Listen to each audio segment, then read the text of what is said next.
Bonjour à tous et bienvenue dans cette nouvelle vidéo.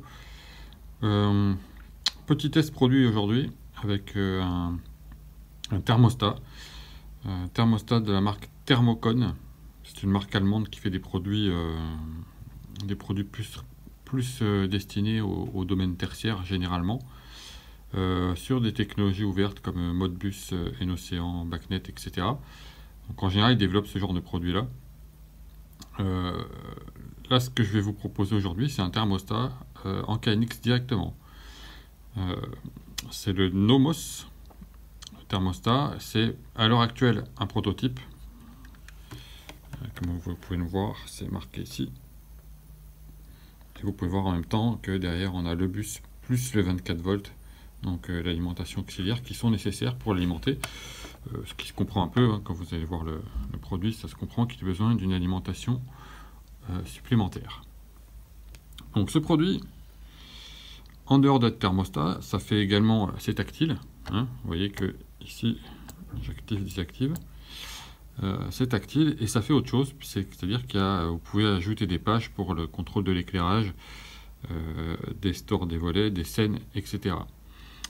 Autre particularité de ce thermostat, c'est qu'en dehors de mesurer la température, bien entendu, ce qui est le minimum pour un thermostat, il vous donnera également l'humidité relative, l'humidité absolue, le point de rosée, et il est capable également, enfin il est doté plutôt, de capteurs de CO2 et de capteurs de COV. Donc les COV, c'est les composés organiques volatiles. Donc tout ce qui est essentiel pour faire une bonne régulation aussi bien du chauffage que de la ventilation dans un bâtiment. Comme je vous dis, c'est des produits qui sont orientés tertiaires, donc c'est pas forcément adapté à du résidentiel, mais sur du tertiaire, notamment pour la gestion de qualité d'air, ça peut être super intéressant aussi. Alors, esthétiquement, bon, vous voyez la taille du produit, en gros ça fait la taille de ma main. C'est du plastique, hein, voilà, on va dire qu'en termes d'esthétique, ça casse pas trois pattes à un canard, même si c'est plutôt pas mal. Hein. Peut-être que d'un gris comme ça, il aurait fallu faire autre chose. Peut-être qu'il en faudrait un modèle en noir, je ne sais pas s'il existe ou s'il est prévu. Mais bon, en tout cas, ça fait pas mal de... C'est pas désagréable, voilà, c'est pas d'une esthétique à retourner la tête, mais c'est pas mal. Ce qui est aussi pas mal, c'est la réactivité du tactile. Donc comme vous pouvez le constater, voilà, ça réagit vite. Et ça, c'est plutôt pas mal. J'aime bien aussi ce côté, pour choisir la consigne, d'avoir un slide avec les différentes températures. Bon, les plages de température, vous les réglez après comme vous voulez dans ETS, bien entendu. Hein. Mais du coup, j'aime bien ce côté-là, plutôt qu'avoir un curseur rotatif. Au moins, on a les consignes qui sont réglées directement comme ça. J'aime bien. Après, la possibilité de passer en mode éco ou pas. Donc, vous voyez, quand on est en mode éco, on a la petite flèche qui s'active. Les modes confort ou pas.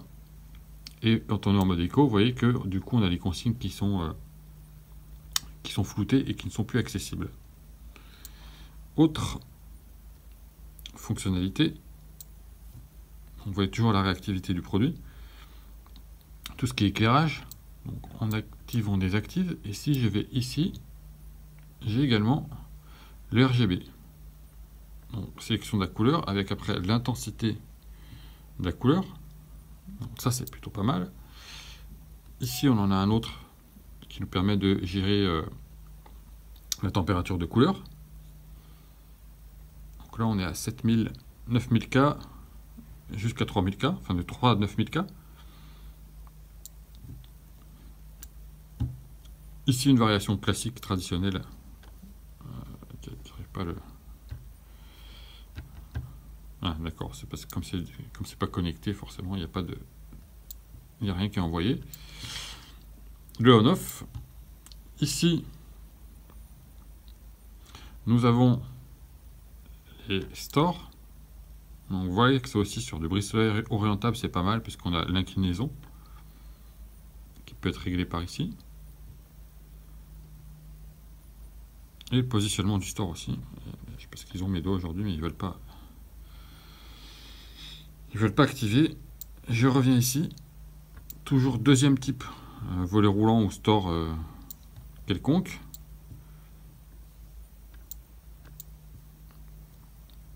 Voilà les différents éléments. Et ensuite, on a les scènes. Avec les icônes que vous pouvez personnaliser. Enfin, bon, bref. Enfin, non, qui ne sont pas personnalisables, qui sont utilisées dans ETS. Nous avons ensuite, c'est ici, les settings. Dans les settings, vous allez rencontrer différents paramètres, notamment les plages de réglage de température, si je me souviens bien. Il y a un code à taper dont je ne me souviens plus, mais que vous avez dans le programme démo d'ETS. Et dans le menu d'accueil, voilà, toujours le mode absent au confort, la date et les températures de consigne et températures mesurées. Donc voilà, ça fait un produit assez complet. À l'heure actuelle, je n'ai pas de tarif à vous donner là-dessus. Mais en tout cas, c'est un produit qui me semble intéressant, en tout cas dans le cadre du tertiaire, à voir à combien ça sort en termes de prix, bien entendu. Mais je pense que ça peut être plutôt intéressant. Je vous donne rendez-vous pour la suite sur la partie programme d'application ETS. A tout de suite. Application du Novo Skynix thermostat Thermocon. Donc, comme vous le voyez, ici, on a quand même pas mal d'objets. Je vais vous montrer les paramètres qui sont disponibles dans le produit. Dans le général, bon, le produit, les différents capteurs qui sont activés ou pas, température, humidité, COV et CO2. La langue, le code que je vous ai montré sur la vidéo juste avant, qui était ici 2030, mais dont je ne me souvenais plus. Tout ce qui concerne l'affichage de l'écran, donc la luminosité normale, la luminosité en mode stand-by, en mode nuit, etc. etc. Est-ce qu'on montre la température sur l'écran d'accueil? Est-ce qu'on montre le set point sur l'écran d'accueil? Il y a des screensavers aussi qui sont disponibles. Et vous pouvez montrer d'autres valeurs comme l'humidité, le CO2, etc. Le format d'heure, bon, bref. Les boutons favoris, c'est le bouton qu'on a au centre, pareil que je vous ai montré sur l'écran principal. Monitoring, les alertes et les statuts, etc. Bon, bref, il n'y a rien de particulier là-dedans. Le HVAC, menu climatisation, le bouton écho aussi sur le menu, les réglages de set point en absolu ou en relatif.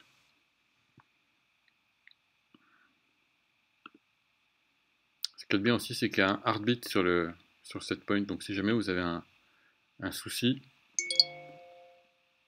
qu'il ne vous en va pas au bout de 10 minutes un heartbeat, c'est qu'il y a un problème quelque part, donc ça peut être intéressant aussi. Le menu de ventilation, vous pouvez envoyer la valeur de ventilation sur du 1 bit pour chaque niveau de ventilation, sur du 1 byte avec de pourcentage et sur du 1 byte en compteur. La page lighting,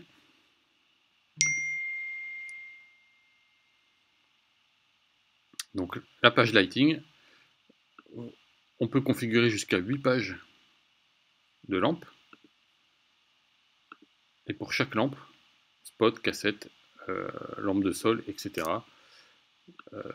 Contrôle élément, soit un bouton, soit un slider, soit du RGBW, soit la température de couleur, la couleur de température, comme je vous l'ai montré tout à l'heure, avec le minimum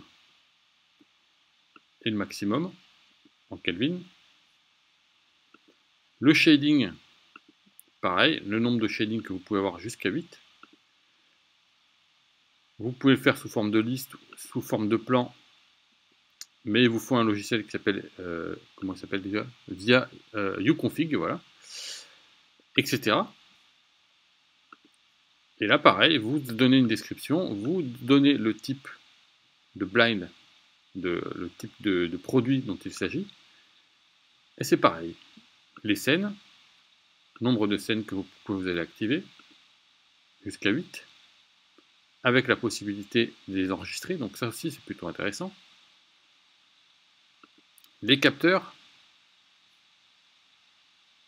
vous avez possibilité de monitorer le trafic sur le bus, ça c'est intéressant aussi. La température, bien sûr, l'humidité relative, l'humidité absolue, l'enthalpie. Donc comme vous voyez, il y a pas mal de choses. Le point de rosée, le CO2, pardon,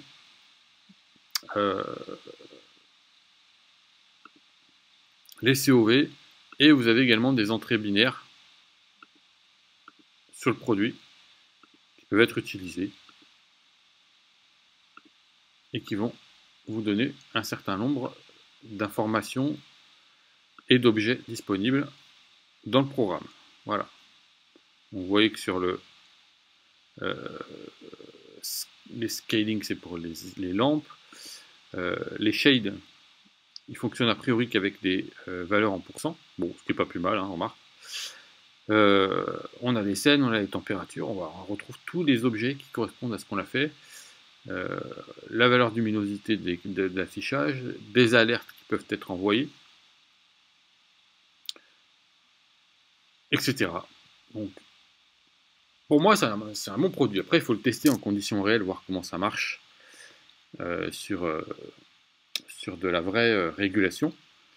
Mais en tout cas, sur la partie purement, ce que j'ai vu là, physique et la partie ETS, ça a l'air d'être un produit assez complet. Voilà, bah écoutez, c'est comme ça que je termine cette petite vidéo de présentation de ce produit Thermocon. Il n'est pas disponible dans la boutique, hein, c'est pas un produit qu'on fait, en tout cas pour l'instant qu'on n'a pas. Mais je tenais à vous le présenter parce que déjà il m'a été proposé par le fabricant pour test. Et je trouvais que le produit valait le coup pour faire une petite vidéo. Donc voilà pourquoi je vous le propose. Bon, sachez que sur la boutique, on a d'autres thermostats KNX qui peuvent faire le job, qui seront sans doute moins complets que celui-là, mais qui serviront dans 99% des cas. Voilà, je vous remercie pour votre attention et je vous dis à très bientôt pour une nouvelle vidéo. A plus, bye bye.